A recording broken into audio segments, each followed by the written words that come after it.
Sometimes to believe what feels impossible is possible, we have to learn and hear from someone who's made it happen.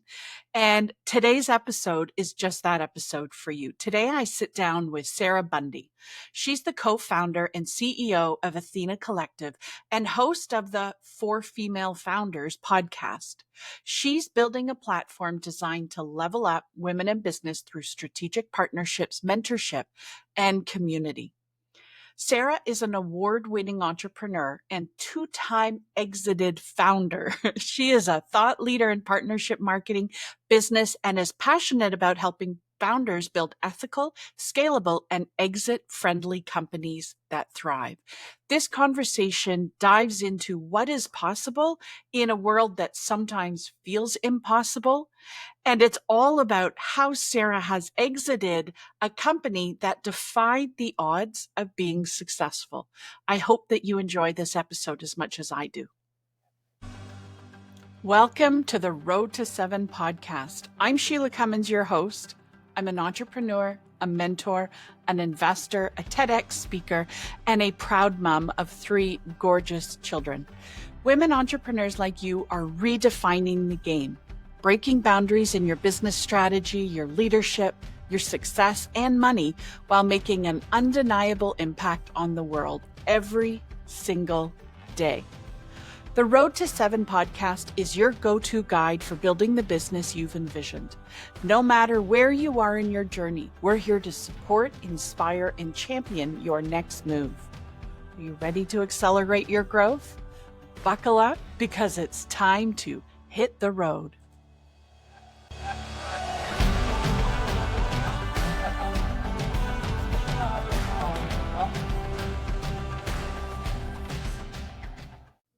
So I was introduced to my guest today from a mutual acquaintance that we have. And you know, when you start hearing someone's name, all of a sudden you see it everywhere. Well, that whole idea of omnipresence happened with my guest today, Sarah. I was introduced to her and then she started showing up everywhere. And Sarah has an incredible story, which I know that you need to hear. And so, Sarah, first off, thank you for joining us today. Thank you. I appreciate you having me. I Oh, just realized as well that I should probably update my tagline there because I am the host of the For Female Founders podcast, but I'm also the founder and CEO of Athena Collective, which is probably where I should throw that tag, but it's okay. awesome. Love it. I love it. And, you know, I mean, I think that sort of kickstarts our conversation perfectly because you do wear many hats, but you're able to wear many hats because you made a really powerful exit. And before we get into that, Sarah, let's go right back to the beginning. What made you start your own company and like why affiliate marketing? Give us the goods. Sure. So I got into the affiliate marketing space in 2004. I fell into it totally by accident when I was working at a company called Clearly Contacts. Some people in the US might know it as Coastal Contacts. And I was overseeing the call center at the time. I had a few hundred reps that my job was to help them take immaculate care of clients. And in that process, learn what their pain points were, what their needs were, and then help our team figure out how to fix it really fast. So I loved it. When they brought me on, within 3 months, sales kind of exploded. We had it was already a multi-million-dollar company. In those 3 months, sales grew 26% very quickly. Wow. So they said, you know what, Sarah, you're really good at this. We need you to take over our online sales team as well. And I said, cool. How does that work? And they said, that's our affiliate program. There's just over 1,000 of these affiliates in this program, and we need you to help them learn how to elevate their sales as well. So I then took on the affiliate program at Clearly. This was in 2004. And I fell in love with it. I loved it so much. It was a combination of marketing and sales and customer service and data and creative and science and problem solving and all of these, everything that I love. So did that for 3 years. And then I quit my job, sold everything I owned, and backpacked around the world for a year with my husband. What prompted you to do that, Sarah? Well, we had gotten married, and we had been working since we were 15. And my husband and I both had 2-3 jobs since we were 15. His family immigrated from South Africa, so they had to have a new start. I grew up in a family where my dad stayed at home and my mom worked, and they didn't have a lot of extra cash to take care of anything extra. It was roof and food, and that was it. So as a 15-year-old, sometimes you want to wear clothes that aren't your brother's hand-me-downs that came from Value Village. So I was like, okay, I'm going to go buy my own stuff. I need to take care of me. And so did that. At 18, we actually got kicked out of our house because we were renting and the Vancouver market exploded. And that was the first time I realized that there's a big difference between renting and owning your house. And I was infuriated because my whole family life and every memory of my entire childhood for 18 years was just pulled out from under me in a second. So I sat down and I wrote a 5-year financial plan for myself. And my goal was to buy a house by the time I was 23. So that happened. I entered the market, did all these things. And then we burned out. So to answer your question, we got really burnt out already at 23 or 24 years old. Yeah. And we said, we want to have kids. And do we really want to have kids when we're already burnt out? Like, we haven't really even had fun. We didn't have fun in our teens. We didn't have fun in our early 20s. We just grinded every day. And so we decided to quit our jobs, sell everything we owned, and backpack around the world for a year.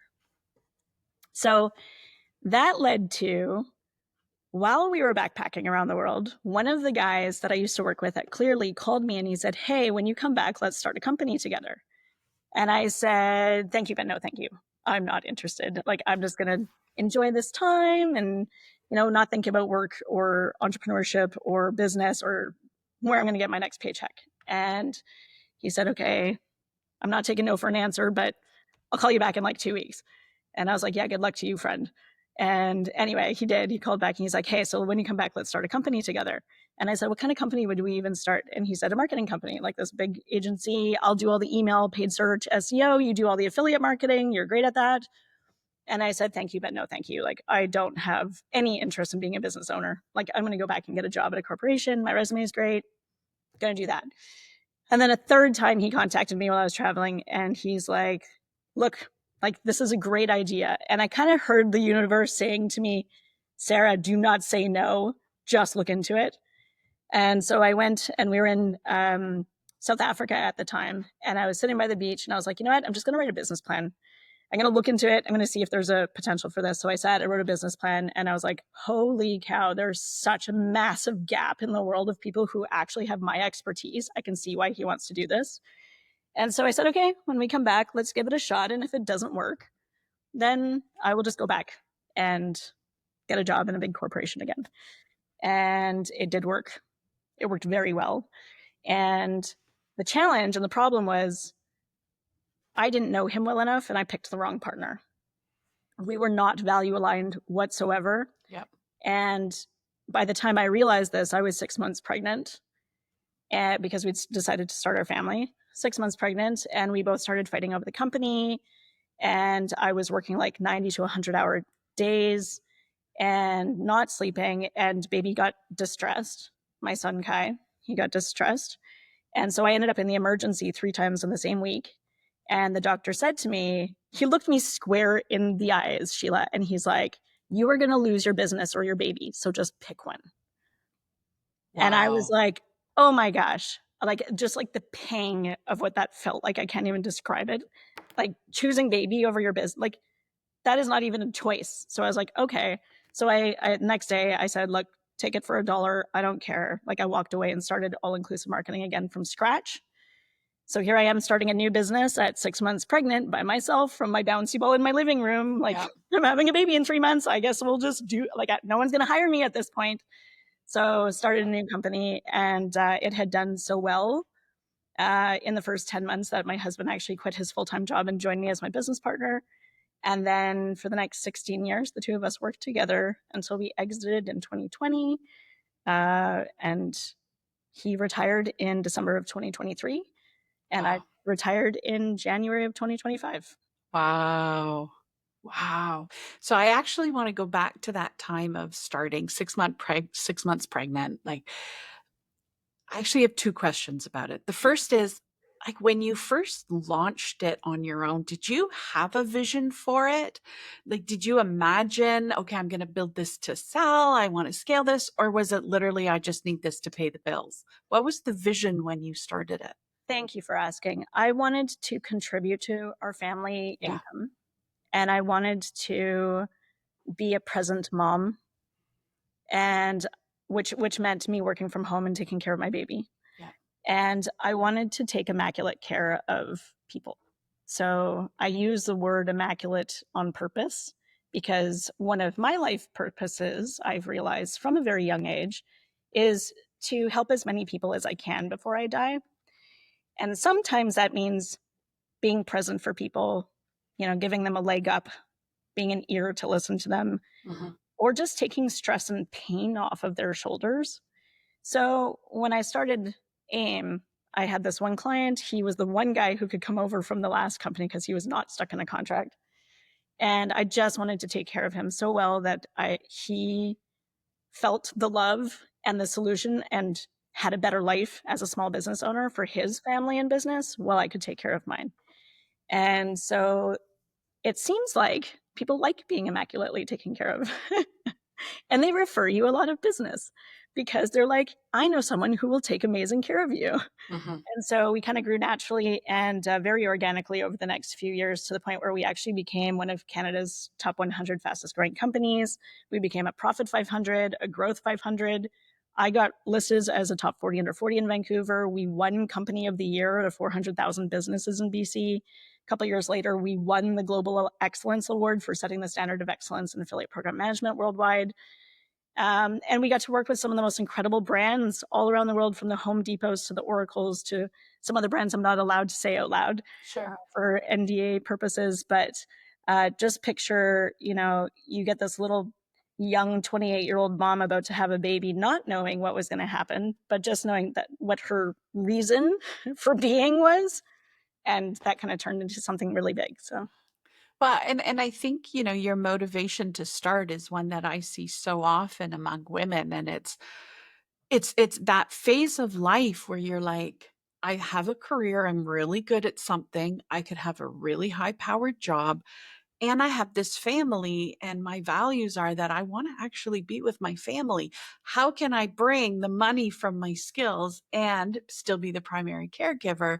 And I think that's one of the places that really differentiates women's small business from other small business is they are grown to support a life and a lifestyle, and yet you've still defied the odds by going well over a million. You're in the, I'm not sure how many get to the level that you are. We know that 2% of women entrepreneurs are able to get past a million, and you did it with small kids in yeah, tow. absolutely. We'll multiply that by a few X, and that's as big as we got in the Yeah. end when we were acquired. Yeah. And I will say the only reason, honestly, that it worked is because of the people around me, Yeah. especially my husband, Ian, because he did share everything with me. Like he jumped in and he was ops and he was finance and he was technology and he was diaper changer and he was make Sarah lunch because she hasn't had a break in 8 hours and hasn't eaten today. Yeah. You need to have the right person or people with you to be able to do something like that. So I Yeah. certainly can't take full credit, although as the face and the lead and the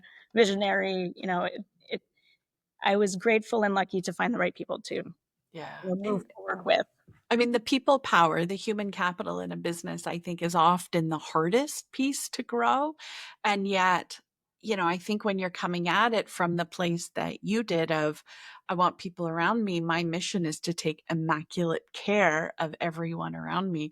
I think you put the two of those together, and that's sort of a recipe for success. Yes. 16 years, like it wasn't smooth sailing. I mean, when you give the Coles Note version, it sounds really fun. I went from 0 to many million, and then I exited, and there's got to be growing pains along the way. I'm sure you've had terrific people around you. But what were some of the toughest moments in sort of the growth years and the scale years, and how did you push through them? Yes. Thank you for that very important question that I think a lot of people need to be aware of when they're in business. And pain points are normal. They're not pleasant. They're not easy, but they should be expected and they are normal. So if there's someone listening and you are in one of those dips and you're struggling and you are exasperated or overwhelmed, we understand. We have all been there. That's why you get the coaches and why you get the consultants and the people to help you through those times, the mentors and the people who can support you through that. But I would say that, we've had challenges where we've hired people because they were inexpensive when we were bootstrapping and couldn't afford things. That caused a lot of problems because we hired based on what we could afford versus what our values were. And therefore, we had high turnover in the early years trying to figure out how do we grow some. If you're out there selling something in your value proposition, and then you're hiring people that are not aligned with that value proposition because that's who you can afford, Yeah. you're going to have unhappy clients and no traction. You can't build a company around that. So we went through the learning phase of only hire based on your values. And in our case, we had to define what those were in the very early days. And we decided that what we stood for was something that we called DIGG, DIGG. And that meant to delight, to innovate, to grow, and to give back. Mm-hmm. That's who we were in our DNA as founders. That's who we were as DNA as leaders. And unless we were hiring people who shared that same DNA, we would have a lot of hiccups and road bumps.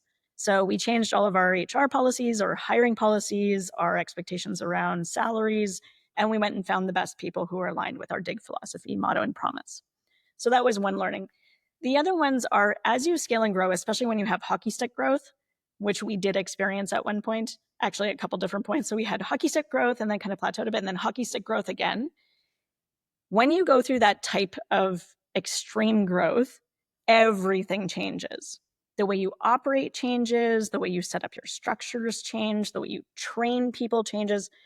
So it's important for entrepreneurs and business leaders to know that if your goal is growth, which I imagine most people would like to do, then you need to almost have the foresight to say, when I go from 1 million to 2 million, how I operate my business is actually going to be different. And I need to make sure that the tools that I have in place, the people that I have in place, the training that I have in place, the accountabilities I have in place are going to hold that extra weight. They're going to hold and elevate the company with you and not fumble in on itself. It's like the house of cards. If it's too top heavy, it's gone, right? So I think just having that awareness of, okay, I'm growing. What is going to be needed when I go from A to B? And then when I get to B, what's going to be needed for me to get to C? Mm-hmm. And doing the work to make sure it's as painless as possible. You're not losing clients. You're not losing your best people because you're not prepared for that 1 to 2 million, 2 to 4 million, 4 and up kind of thing. So the biggest pain points we saw were around mistakes we made with hiring, not based on value alignment in the beginning. And it got fixed once we changed that. And 2 is having the tools, systems, processes, and policies in place so your team knows what to expect and how to behave when you go from A to B. Yeah. I think that's really important, but I'm really curious about that shift to doing a value-based hiring, because in theory, it makes a ton of sense and it would be great if we all could. But you also had said that you were hiring based on what your budget was, knowing that I call it hiring up. When you hire up and hire people that are at the top of their game, it's a bigger price tag. How did you either find the funds or create the funds or be able to integrate it into your budget to be able to hire up so that you're bringing in that higher caliber team member? It's a great question, and it's different depending on what you're trying to accomplish and how you're being funded. So in our case, we bootstrapped. We paid for everything because we didn't know any better. And I would also say that a lot of women, I'm learning more stats about this, a lot of women will bootstrap their businesses and put the loan of money on their house or like save for a bunch of time. And then they put their life savings into hiring people or investing in a tool. Guys, you do not need to do that. Yeah. So just saying there are easier ways to do it. We did that, but we didn't know any better. So there's the answer of there are a lot of companies out there who will loan you money. There's banks who will loan you money. You can get business lines of credit through your bank, talk to your bankers. Like, it's actually very helpful.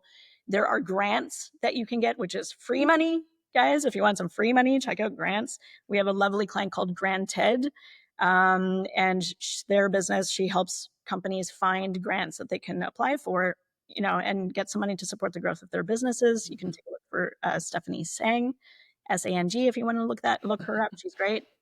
And but when you're bootstrapping and it's just you, and in our case, my husband Ian and I, we did not take a salary. We took bare bones. Again, we came from a background of bare bones. What food do you put on the table? What roof do you keep over your head? We had colleagues who paid themselves the most so they could enjoy the lifestyle. And then when they grew, they didn't have the money to actually pay the best staff because they got so used to their lifestyle, and they bought the boat and they bought the house and they bought the vacations for their families. And now suddenly you can't take that away. So we went the route of, we're okay having basics, and any money that we earn, we're going to hire the best possible person we can. Instead of paying ourselves, let's pay them. And over time, I think we spent the first 5 or 6 years making like $30,000 a year each, which is like literally bare bones when you live in Vancouver. Yep. And have babies. Everything else went into the business. And so we were able to get the best people over time. And then it kind of built up as revenue came in. We would reinvest that back into the company, and to the point where, tipping point, you hit a certain volume, and then it kind of goes from there. So, well, that's exactly why, I started a lending company, is to lend that money to women. And I think it's one of the reasons we see women-owned companies. They're starting, thousands and thousands a day. They're contributing thousands into the economy, but there's also only 12% that ever get up and over 6 figures. right. And I think it's largely because they're bootstrapping and not willing to find other capital to leverage their growth. And I think that's probably a podcast episode all on its own. It's, when you look at the reasons why, unconscious bias, they don't meet the algorithms in the banks. They don't know that it's possible, to your point. I think we can go further faster when we work together. If you were to do it again and you were to go back to that same place of having to invest instead of paying yourself, like reinvesting instead of paying yourself, what would you have done differently? Where would you have gone for capital? Well, you make a really great point. I'm glad you actually talked about private loans, or just, people that you can go to for that support. I would absolutely do that again. So I'm actually starting my third company right now. And yes, I'm putting in the time equity right now because we're trying to figure out what is going to stick, right? We have this vision. We want to help female entrepreneurs basically thrive, right? We're creating this ecosystem and platform that aggregates the world's best resources for women in business. That's what we're calling Athena Collective. You can go to athenacollective.co for community.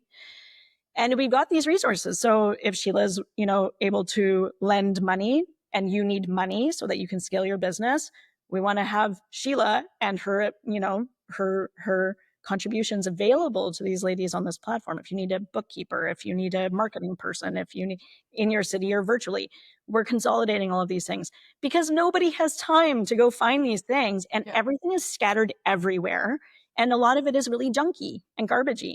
Yeah. So how do we vet that for women so they can hit the ground running and be successful? Yeah. So from a lending perspective or a financing perspective, now that I'm doing it again, I'm going to be leaning on grants, lines of credit, loans. Like, I'm not going to be paying for this myself this time around. Yeah. We learned better to, separate, the corporate side of life and your own business life. And that actually protects you from a lot of risk as well, because if something happens, and God forbid you have to, claim bankruptcy, that's not going to be attached to your mortgage. That's not attached to your assets, guys. So I would say use the loans, use the grants, work with the bank, or work with private lenders like Sheila. So. Yeah. And I think that we also have to do our due diligence, because a lot of the small business loans that are out there are actually personal loans disguised as a business loan, and they are going against your credit rating, and they are going against your house. They do need you to put up collateral. And so I think, to your point, as the borrower, you've got to do your own due diligence and really grill the people that you're looking to access capital from to make sure that you're getting the full picture. Because I've seen so many women who come to me and they're like, but I have this loan through, insert bank name, and it's pushed their credit rating so far down that they then can't access any other capital, or they have trouble renewing their mortgage. And I think that's a real problem in our system. It's one of the ones that we're working to sort of fix. I appreciate so much that one of your purposes is to help women not get stuck in Yeah. those really hard spots where they can't move forward because of money, because What's of funny, I never thought when I started this, and I want to come back to your journey in a minute, but I never thought when I started this company that the biggest challenge would be to encourage women to take a loan and to take on debt to invest in themselves and their company. And that is actually the piece that we're most resistant at. And the men who approach me for loans, I only lend to women, but the men who approach, all they're like, I'm just looking for some capital to leverage so I can grow. Like, it's not even a discussion. It's just an yeah. assumption that you're going to leverage capital instead of take on debt. Absolutely. And my his name's Ian. He was our CFO for 16 years. His whole background, he left his career in finance, Mm. in financial. He was in stock markets. He was in private equity. He was in all of the things. And to this day, he still says the fastest way to grow wealth is to use other people's money. Yeah. So, guys, you don't need to be doing this out of your own pockets. Yes. It's okay to go into debt if It's you're okay. using it to leverage growth and wealth. To your point, Sheila, I think one of the biggest challenges is awareness. Yeah. Women just haven't had the opportunity historically to have access to the learning around financial acumen and financial literacy that men have for thousands of years. And that's okay. We're starting somewhere. Yep. But it is the responsibility of women who are in business to take that on as an accountability and learn it. I It agree. is so important. I So agree. please do. Yeah, absolutely. So throughout the 16 years, I'm sure there's some habits that you've developed or some mindset shifts that have been key to helping you sustain your success Mhm. over time. It's not like you sort of hit it big and you sold. Like, you were on that hockey stick curve not once but twice. And we dipped a couple times. And And of course it's going to dip. So what are some things that you did to, make sure you could keep going in the mornings? yeah, thank you. Well, I'll answer this in twofold because the beginning of the question sounded a little bit about what did you change your mindset around Mhm. that helped you go from A to B? And I will answer that with I dropped the need or belief that I had to have all the answers. Mhm. Because as women, we want to be able to do it ourselves. We take on this like pressure and weight of, I can fix this, like I'm going to help you. Okay, I had that mindset. And also, I was a very independent person for so long. I kind of had to do it on my own for a long time, life on my own. Like there was a survival to it. So I'm like, okay, I'm going to just figure this out because I don't trust anybody else. Mhm. And I had to get over that because if you, as the leader, are the smartest person in the room, then you actually got a big problem. Yeah. And when I changed and my ego, I had to put my ego aside and my fear aside of like, okay, I'm going to have to trust people. That's when I said, okay, I know I'm hiring amazing people who are value aligned. And I know I'm hiring the best people I possibly can who are smart and they care. Let's work together. Let's train together. Let's give them a vision of where we're going. Make sure they understand the purpose of why we're doing what we're doing. And then let me leave it with them because they will do the right thing. They will fix this for us. And so I went and hired the smartest people I could possibly find. One of my goals being I wanted to be the least intelligent person in the room or the least experienced person. I wanted only smarter people in the room around me so that I didn't have to do everything myself. And that's actually one of the two hockey stick growths that we had was when I let my ego go Mhm. and I learned I shouldn't have all the answers. My team will figure it out. I just need to hire the right people that I can trust to do the work and they're value aligned. And my job is to drive the ship. Everybody's going in this direction together. Here's why. Cool. Okay, you guys go. And then you like regroup with them. So that was a major mind shift change that helped us with exponential growth when I finally let go. So that was one. And then I'd say the other one is that it was really important for me to start to take breaks Mhm. because I'd been grinding for so long. Like I had mentioned at the beginning of this podcast, I had been working like 2, 3 jobs since I was 15 years old. And I would always be in the survival mode. So it was just this constant hustle of go, go, go, go, go. And I burnt out a couple of times. And that burnout as the leader of a business really impacted the business, impacted the team, impacted morale, impacted working relationships, impacted my ability to think strategically, impacted my family life. Like it impacted everything because I burned out. So for any women who are listening to this or people who are listening to this and you feel like you're borderline burning out, that is a sign to like stop for a second, Yeah. take a step back, identify what do I need to be doing and what do I not need to be doing? And how do I prioritize my own rest and my own well being so that I can continue on? I can be the best leader. I can be the best mother. I can be the best spouse. And all of the things that you actually want to do that make you happy and fulfilled. Yeah. So that was a hard learning that I had to go through a couple times too. And that was a mindset shift to take care of myself Yeah. was equally as important as taking care of other people. And, at the root of both of those, I think it's that key element of trust. Trusting that if you step away, everything will be okay, and trusting others to take the lead on very integral and important parts of your business growth, where I think, trust is a lot like oxygen. Like if you have it, you don't think about it. But the Right. minute you don't have it, it's all you can focus on. How were you able to let go and build trust with those around you? Did you have a process? Mhm. H- how'd you do that? Because that's the hardest thing to do. It is. Yeah. I would say two things. One, surround yourself with people who you know have your back, Mhm. people who you know genuinely care about you, people who know who you are on your worst days and still decide to stick around. And that could be, a family member, that could be a spouse, that could be your business partner, that could be one person on your team. Whoever that person is, keep them very close to you because they are like oxygen and they will help you kind of get through as you process these challenging times and these challenging moments in your life. So surround yourself with people who've got your back. Um, the other side of it is if you build a company that has no processes and systems, then you're leaving things up to chance. Mhm. And there's a lot of messiness that can happen when you don't have defined processes, systems, expectations, and training, frankly, for your team.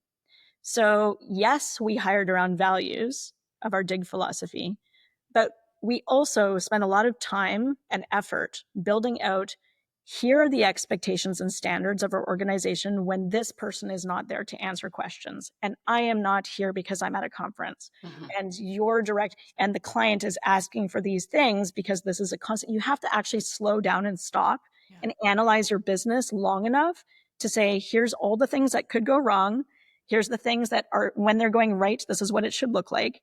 And in the cases that these things are going wrong, here's what to do. Yeah. And if you don't have that documented or a system to support getting through those things without a human being, a specific human being being in that room, then you're leaving your company up to really bad risk. Yeah.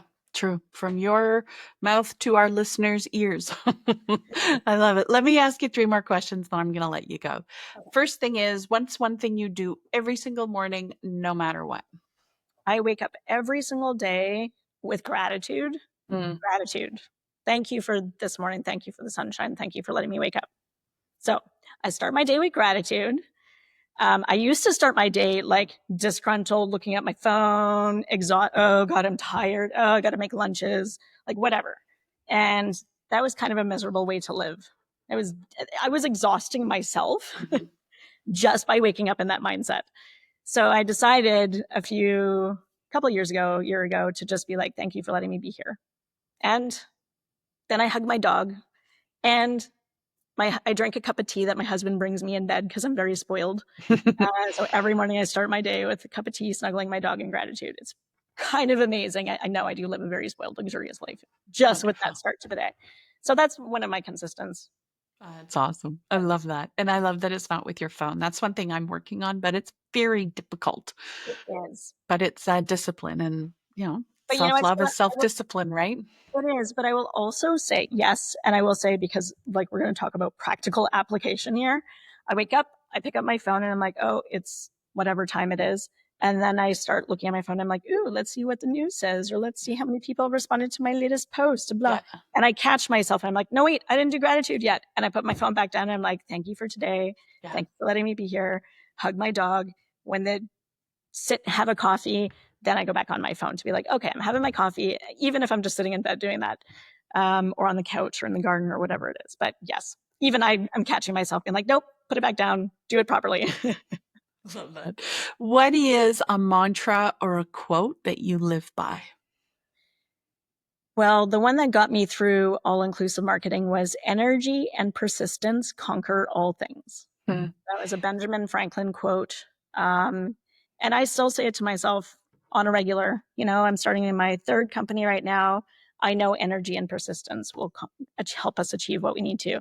Yesterday, I ran a half marathon and I ran 21 kilometers without actually stopping to walk once, because I believe that energy and persistence conquer all things. That's I think amazing. we are stronger than we think. I think not only as women, but as human beings, we have so much more grit in us than I think we really realize. Mm-hmm. So the mantra of energy and persistence conquer all things has really helped me a lot in my entire life. Yeah, I think that everybody should have it written up on their wall so that they're staring at it every day. Yeah. And then just to finish us off, Sarah, what's one thing that you're most excited about right now, personally or professionally? What's next for you? So building out Athena Collective, which is my newest company, is my next passion project. I picture this global ecosystem and platform that really fuels and propels women forward in the world. And for me, this is not about only support women because women are better. This is about there is an opportunity where every human has the ability to thrive. Mm-hmm. And there's a massive still gap in the market and in industry and in the world of business where women still don't have access, to your point, with the right funding, mm-hmm. with the right mentorship, with the right tools and resources, with the right allyships, with the right support network. So that's what we're building. And I'm so hopeful that I'm hopeful that this becomes the leader, especially in the North American market, because, there's some really amazing communities out there in the world. But I know this is where I have been able to thrive. And this is where, I have a lot of resources and access to things. So if I can at least support women in business here first and then expand globally, like mm-hmm. that's my vision and goal. But if you think about it, what makes me happy and excited about that is when women are doing well in their work life and their business life, then there is this ripple effect into families. There's a ripple effect into community. And can you imagine what the world would look like when women everywhere are actually thriving? Yeah. It gives me goosebumps to think about. So that's why I'm doing what I'm doing, because my story going from A to B, 16 years, a lot of strife, a lot of pain, burnout a couple of times. It shouldn't have to be that hard. It shouldn't have to take that long. And so if I can help alleviate that for a lot of people out there, that's what I'm trying to do. And I'm excited about that. If you want to change a society, then you always go to the matriarch. There you go. I love it. Listen, I know that our listeners are going to want to connect with you, find you, follow you, learn more either about the athenacollective.co or other things. Where should they come and find you? Thank you. I appreciate it. They can email me at sarah@athenacollective.co, Sarah with an H, and .co. Or you can find me on LinkedIn, Sarah Bundy. I'd love to have, anybody reach out to me, questions. I just like helping people. So please come find me. Love it. We will. We'll put all those down in the show notes so that you can find it very quickly and you can connect with Sarah if you need anything. Listen, thank you for your time today. What a terrific episode. I'm so excited for this one to go live. Thank you, Sheila. Appreciate you. And thanks to the listeners as well. Oh, it's a pleasure. We'll see you next time. Thank you for tuning in to the Road to 7 podcast. If you loved today's episode and it brought you value, it would mean the world to us if you'd leave a 5-star rating and a written review. Who knows? You might get a shout out on a future episode. And please don't forget to subscribe. That way you will never miss an episode when it drops. If you're looking to connect with like-minded women entrepreneurs that are facing the same challenges as you, I'd love to connect. You'll find me on Instagram and LinkedIn, or head over to theroadto7.com to find all the links, and let's continue the conversation there. Together, we'll explore powerful ways to shift you into action and elevate your business to meet your vision of success. I'm passionate about aligning your goals with strategic, intentional steps, because that's how we'll grow your business to new heights. I believe in the power of women, all women, to shape a more impactful and positive world. Thank you again for listening. Let's keep building you on your road to 7.